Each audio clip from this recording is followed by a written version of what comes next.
Hey there, micro folks. This is Mr. Hooker, and this is Monopoly, Chapter 16.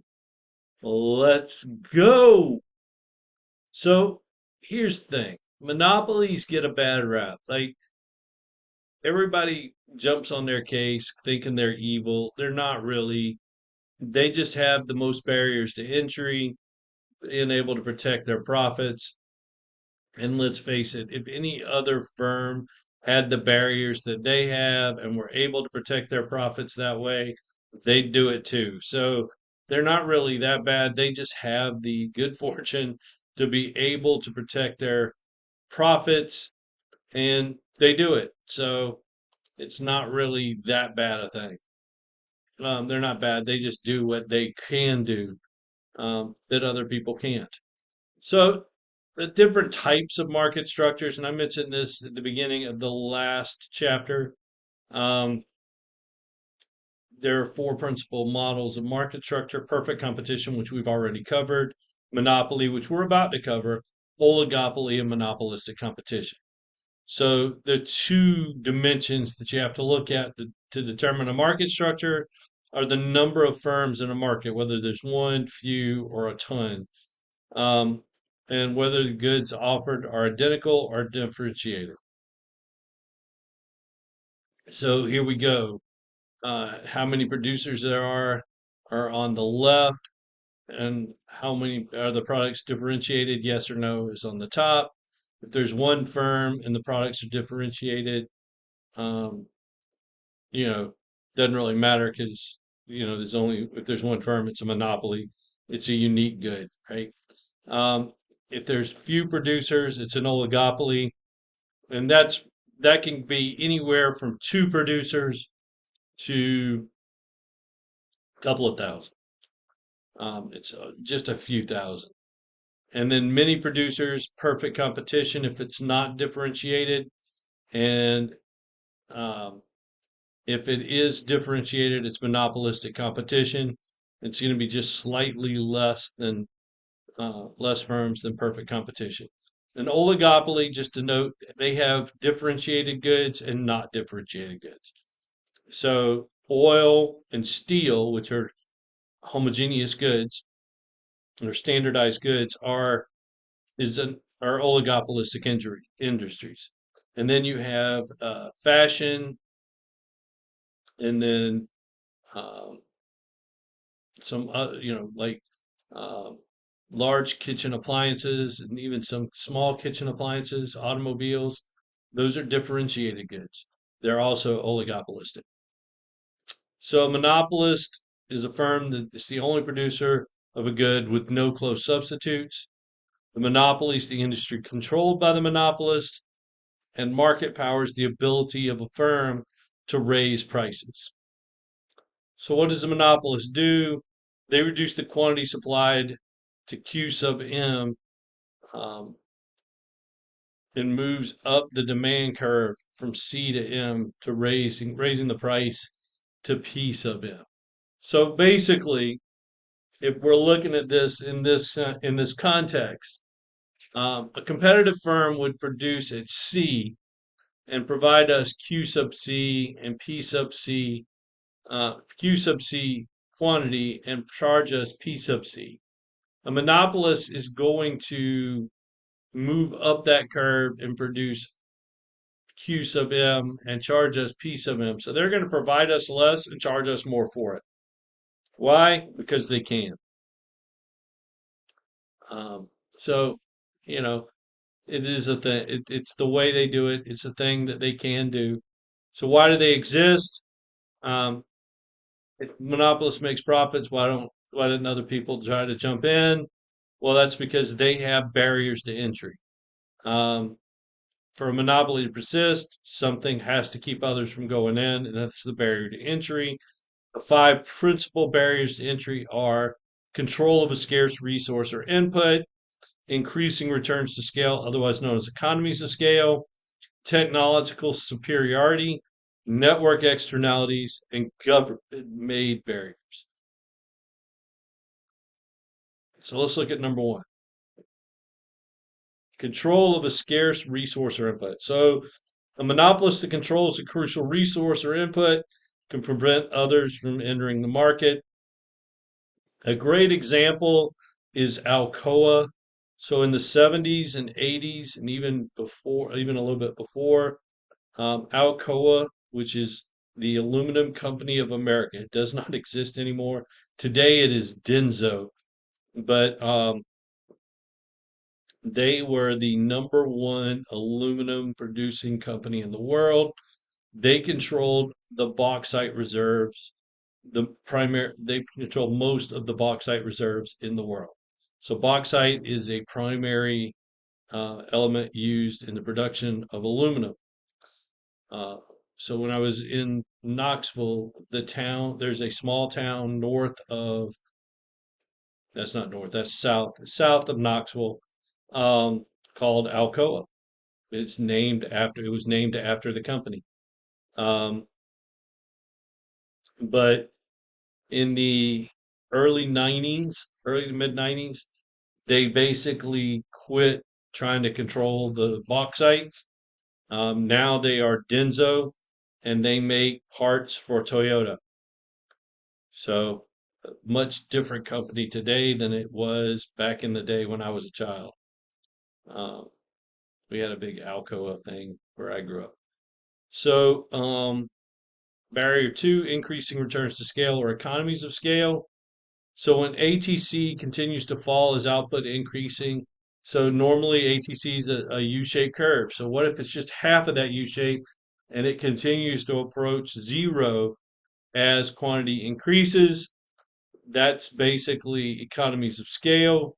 This is typically the reason that governments give for providing, certain monopolies to utilities.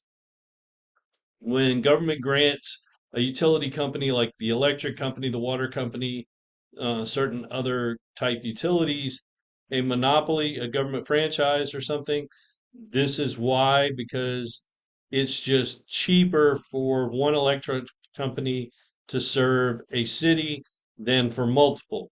You don't want to have to run multiple lines, multiple pipes for water, all of those things.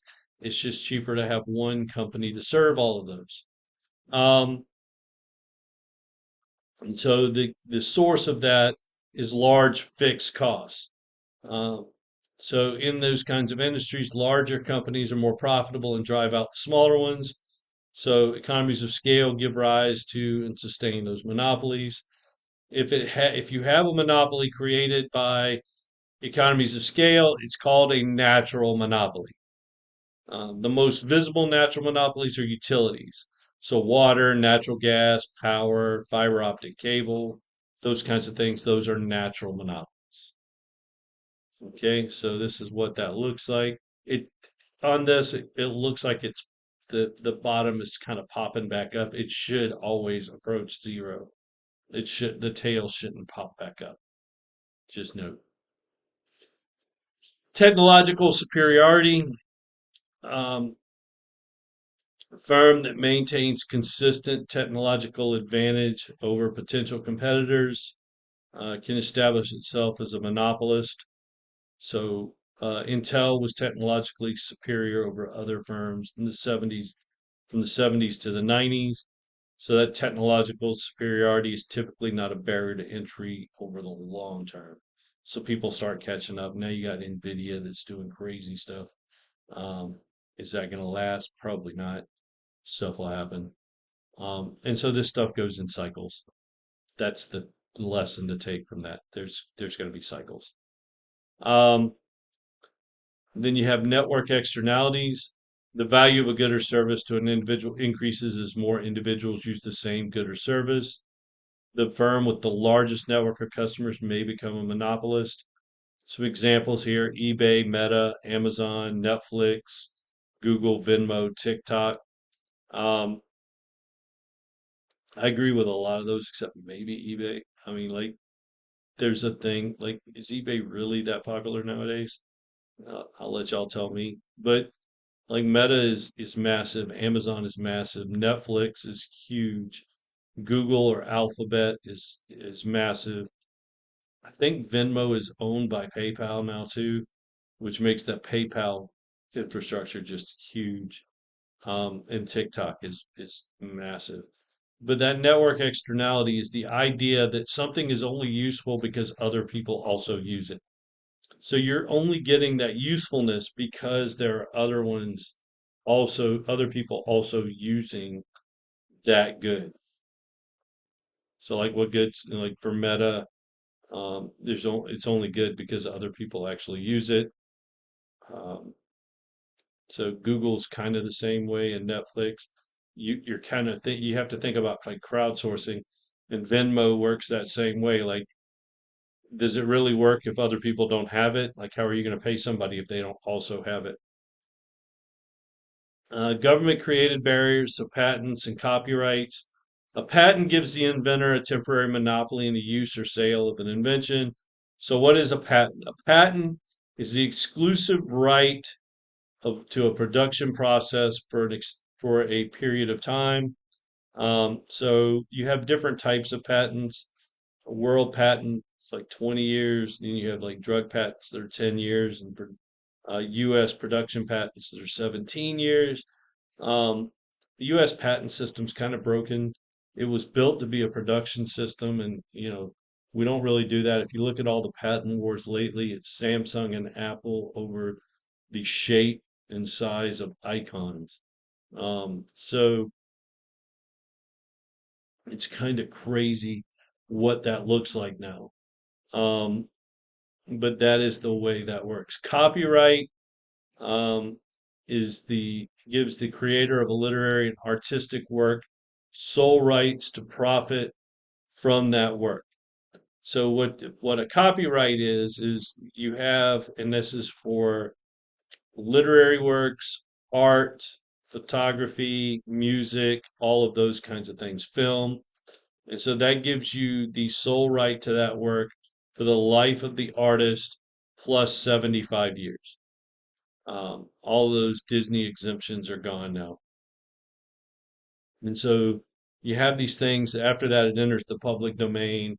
You've probably seen, or maybe heard of like the Winnie the Pooh Blood and Honey movies, and I think there's a Mickey Mouse one out now. And Betty Boop and Blondie are about to enter the public domain along with all the other ones that are out there now.